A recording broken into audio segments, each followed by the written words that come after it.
colors here, and I'm going to do a little blending. So here's the rainbow. One side is too thick and the other side's too thin, so now I have to balance them out a little bit.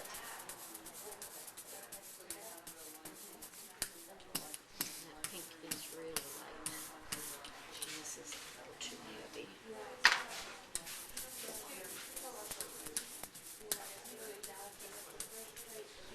So I'm going to try and do this rainbow that goes right across here.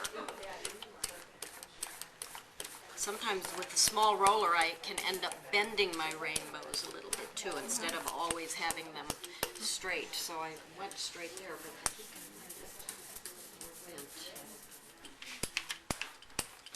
So with small rollers I can do great big rainbows on big blocks, and I don't have to use the great big rollers. I really like small rollers. They give me so much more flexibility.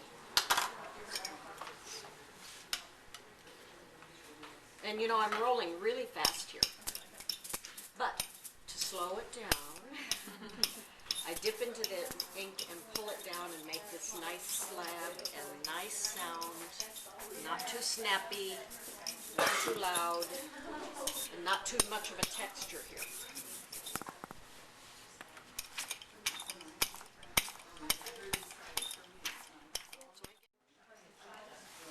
Then here's the other thing. I'm ready to take the stencil off, but then I have a sharp stencil edge around things, and that bothers me. You can certainly print it, and if it's in part of the design, then that can be quite interesting and works with image, but here it's out into that space, so then that's when I do all this blending.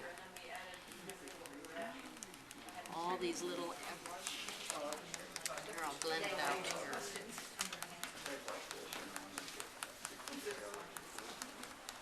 Got that idea, right? Mm-hmm. And if it overshoots on places, I can just wipe it away, because I prepared my blocks at home with the layer of shellac on top of my drawing. So that shellac also helps the ink to stay on the surface of the wood and not get soaked into the fibers. And if it's soaking into the fibers, then I can't switch colors very easily. It so impregnates the wood. This way I can do all this wiping and blending very easily. It's right on the surface, and it allows me to ink up in a very thin ink application. Okay, so registering. I want all my marks to match.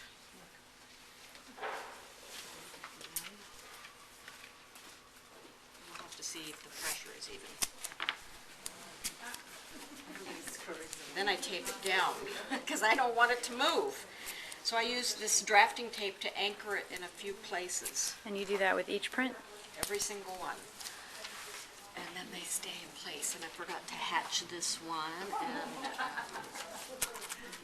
hatch it. Sometimes I like to keep the same orientation through the press. That's the lead edge through the press, the lead edge through the board. No matter which direction I'm going to be on, it's going to go. Where did you say you could get? Where did you say you could get styrene? Or did you I think I got this in places like Home Depot. oh, like Home Depot. They're lining showers with it. Yeah, see, look at it, it's pretty good. And rather than use lots of slip sheets, I just wipe the board off. So I'm saving for trees. Use my Okay, so here's a big hollow. Why is it doing that? That's my wood. Holiday. Hey. Well, sometimes the veneers have a holiday in them. Where is it? Did you guys see that? It's just a complete circle around my circle. So I will print it by hand and get it to transfer. But it may be that this is just in this block and it didn't print on that side. Does that happen frequently? Yes. Just wondering. Yep. So again, that's part of the rationalization of my, should I go to another kind of wood? And I have used Sheena for my Japanese style block printing. It's beautiful wood and it carves beautiful, but you don't get wood grain. So unless you do the Japanese method, you can get wood grain, but it's a different kind of wood grain than this kind of casting wood grain. Could you make this? It's just a doorknob. And I've had it for years, so it's gotten very broken in and a wonderful patina to it. It's in the pocket. So, you know, I pull the press open and if there's a low spot, I end up knowing, oh, well, print that spot each time. Just remember to do it. And now maybe we'll get the press. Because you don't have that pink spot every time, right? Yes, I would have to do it every time. But look, I can mask it and have it just, and there's a funny spot, which I think I had caught from a chip. But now I got a start of something. Then it gives me something else to start reacting to. And now I have to decide, are my colors right? Are my, I like that, I like this. Is that too light? It might be a little too light. It may need a little. So before I go any farther, I could easily switch colors or just modify it. I can just wipe it off the block, so I'm not even using solvents while I'm proofing or testing, which if you put solvents on here, you could cause a resistance to the next layer of ink because of the oiliness. But I can just wipe it off and be ready to go again. And work this. Wait, when you say that you put These have shellac on they them. do? Yeah, I did So- that at home. do you put that like in the recessed areas too, just over the whole thing? No. I usually do it at the beginning before I even start carving. I So it's see. the relief surface that I'm preserving my drawing under, so that I'm carving, I'm not rubbing away my design. That's the first function. The second function is to cause the ink not to absorb into the fibers of the wood. And the third one is so that I can put on just the right amount of ink. Right.